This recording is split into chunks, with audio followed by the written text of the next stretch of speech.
So previously, we have discussed the first two levels of measurement, which are the nominal scale and the ordinal scale, in which the ordinal scale has a arrangement or sequence, while the nominal scale only concern itself with the names. Now, in our last video presentation, we are presented this example in which we use the variable temperature in terms of degrees Celsius. In the nominal scale, we inferred that the possible values for temperature can be warm, hot, cold, or extremely cold. And arranging it in an ordinal sequence or in the ordinal scale, we have extremely cold, cold, warm, and hot respectively. Now, we assign values to these categories, namely negative 75 degrees Celsius, negative 10 degrees Celsius, 25 degrees Celsius, and 50 degrees Celsius. Now, using these values, differences can be acquired. So, let's say we have this example, 50 degrees Celsius and 25 degrees Celsius. So, with this example, we can say that 50 degrees Celsius is 25 times much hotter than 25 degrees Celsius because 50 minus 25 is 25. That is the difference. And the difference can be interpreted. Okay? And this difference actually pertain to the distances among the values.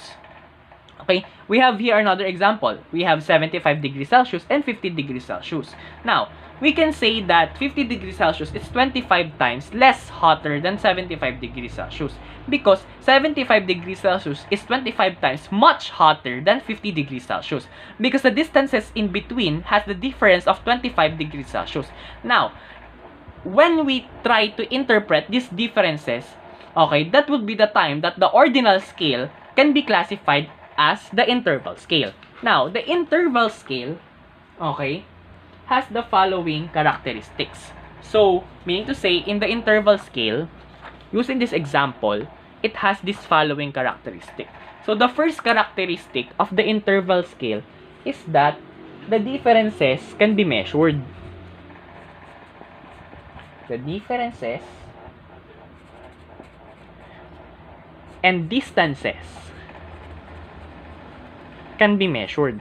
So, meaning to say, if the differences and the distances can be measured, the distances here can be meaningful already. Unlike in the ordinal scale. Okay, it has meaning already. Now, in the interval scale, okay, the interval scale as presented from our last example.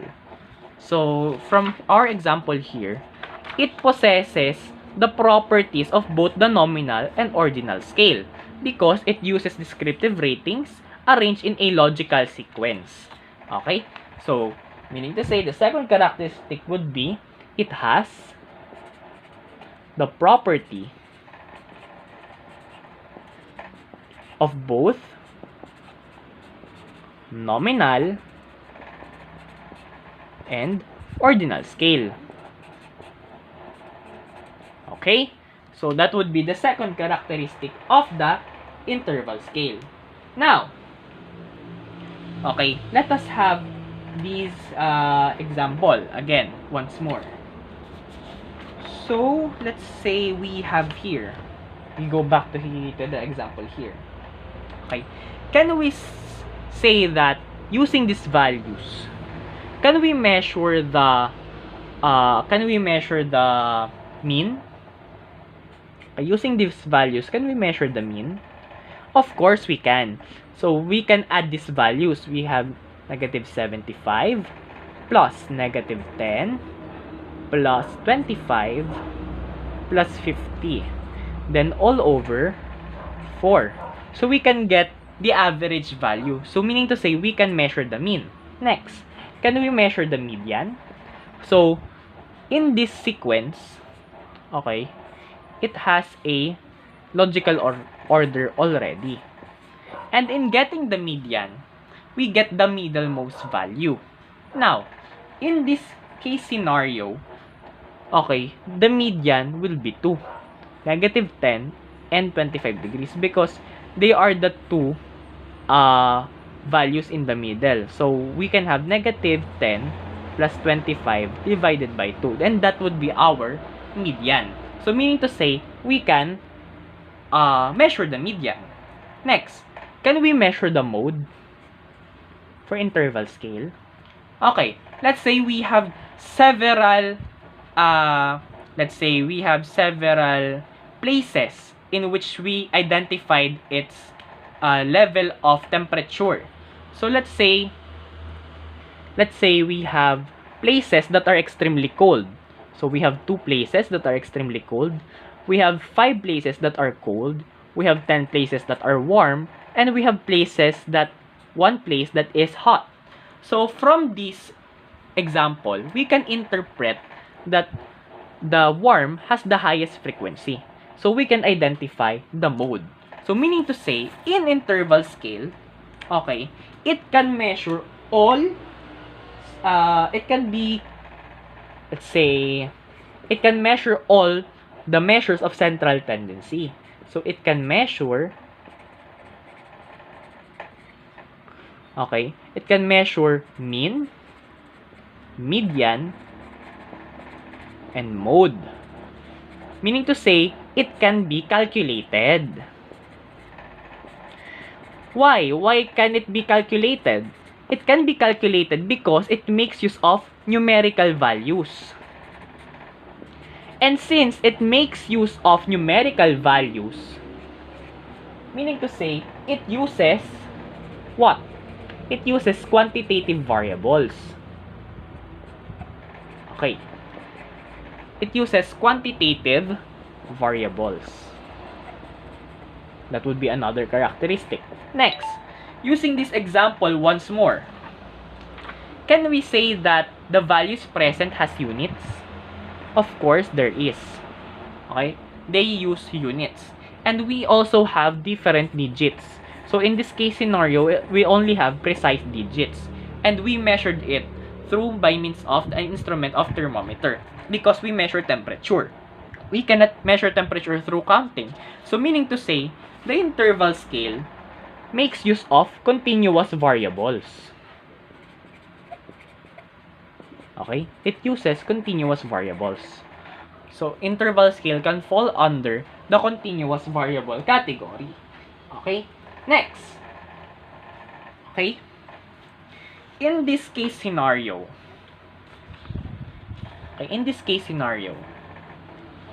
we have negative values. As we can see, we have negative values.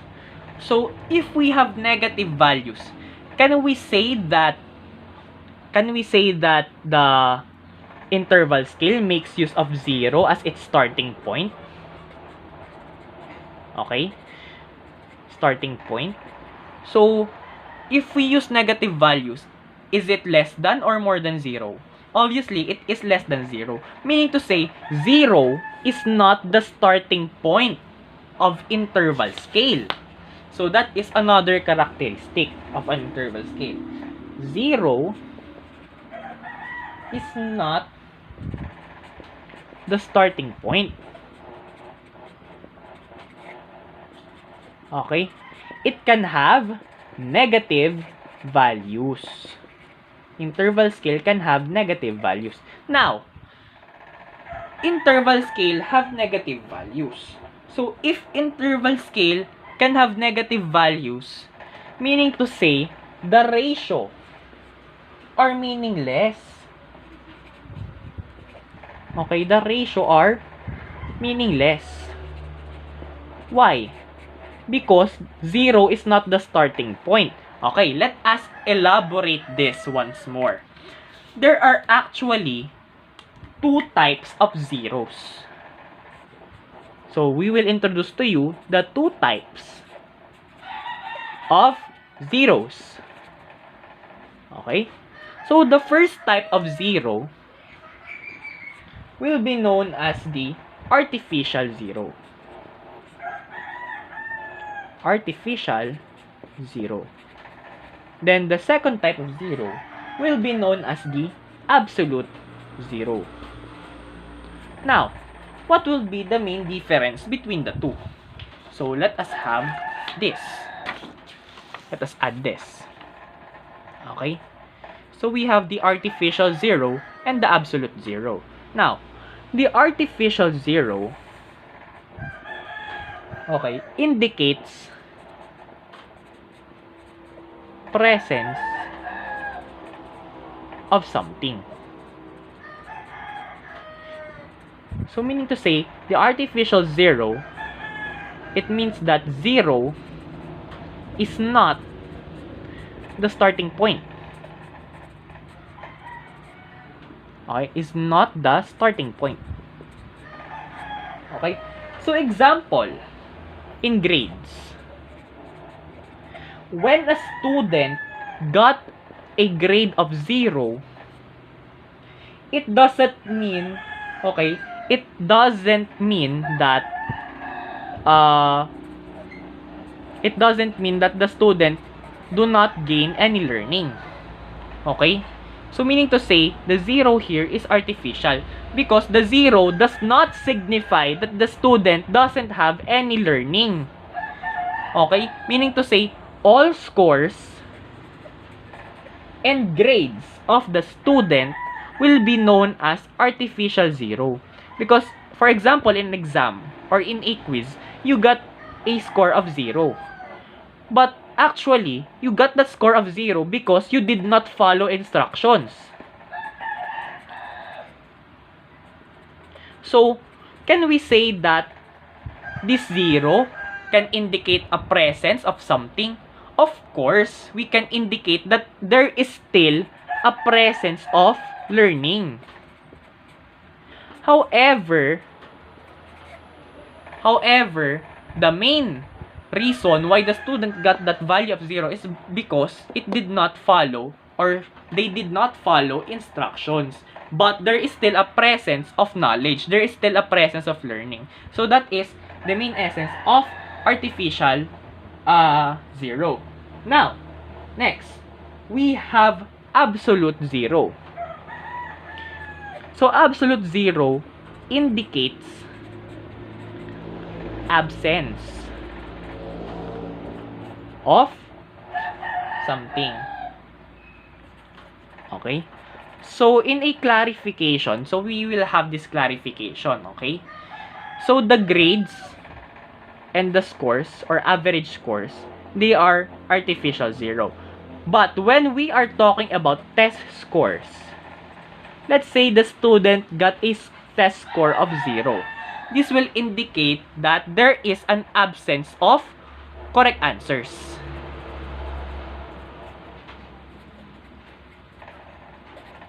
Absence of correct answers. Okay? Whereas in the grades or average scores, okay, it can be presented in terms of percent. Okay? Now, 0% doesn't mean that there is no learning. But in absolute 0, it will indicate that there is an absence of correct answers. Okay? In test scores. So, meaning to say, in absolute 0, 0 is the starting point.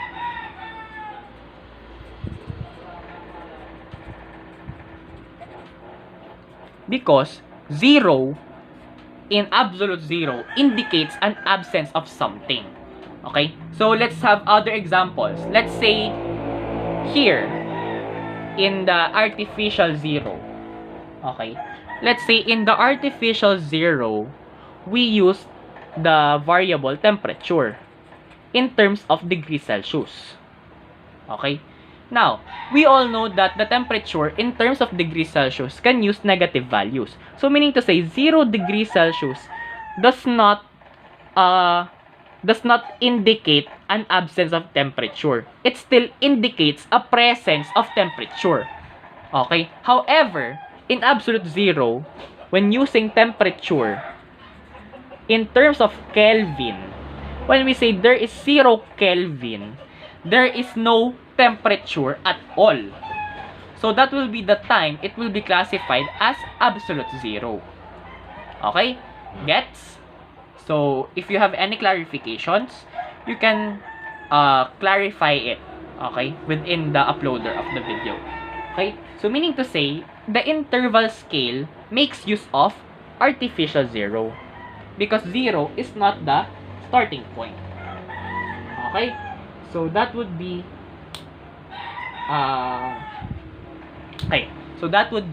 the main essence of interval scale. Now, okay, the interval scale, in the interval scale, the differences can be measured. Okay, and the distances can be measured as well. But, can we say that the distances has meaning?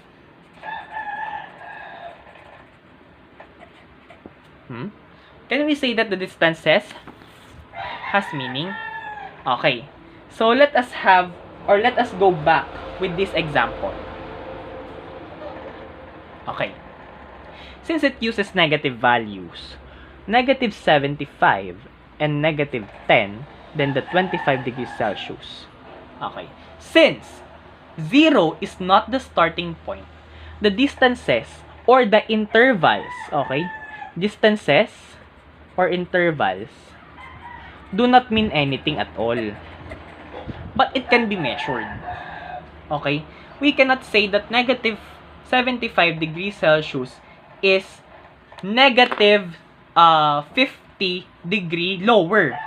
There is no such thing as that. That is why ratios are meaningless. And when we say ratios are meaningless, distances are meaningless.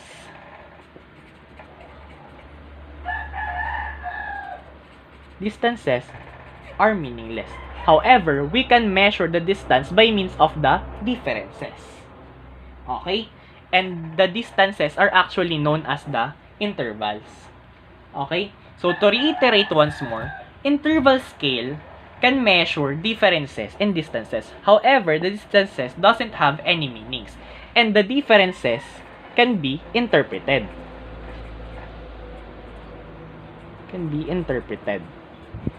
So, the distances doesn't have any meaning at all. Okay? Then, the interval scale makes use of both the nominal and the ordinal scale. So, meaning to say, it can measure mean, median, and mode. It can be calculated. And since it uses numerical values, it can be quantitative variables under continuous variables. Now, interval scale uses artificial zero, in which 0 is not the starting point. Meaning to say, it can have negative values. Okay? And when the values are negative, meaning to say the ratios are meaningless, the distances are meaningless. So that would be the main essence of the interval scale. Now, going back to the two types of zeros, the absolute and artificial zero. Okay? Since the artificial zero indicates the presence of something, even though 0 is written, it will fall under interval scale. However, if the scale utilizes absolute zero already, that will be the time that we can classify it as a ratio scale. Once a variable starts with 0, okay, once a variable has 0 as its starting point, it will be the time we can classify it as the ratio scale, and it will be discussed in our next video presentation.